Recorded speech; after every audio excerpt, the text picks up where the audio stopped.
మన శ్రమలలో ఉన్నప్పుడు మనల్ని తలంచుకునే దేవుడై ఉన్నాడు.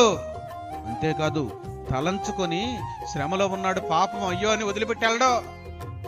మనోళ్ళు కూడా అంటారు, పాపం వాడు శ్రమల్లో మునిగిపోయాడు రా, నాకే సహాయం చేయడానికి అవకాశం లేదు, కాకపోతే చేసేవాడిని. చేయగలిగినోడు కూడా అదే మాట మాట్లాడతాడు. చేయగలిగిన స్థితిలో ఉన్నవాడు కూడా ఆడు శ్రమల్లో ఉన్నాడు, పలానా వ్యక్తి సహాయం చేయాలని ఉంది, కానీ చేయటానికి మాత్రం నా దగ్గర ఏమీ లేదని చెప్తారు. కానీ ఆయన ఏం చేస్తాడో తెలుసా? శ్రమలలో తలంచుకుంటాడు, సహాయం చేస్తాడు.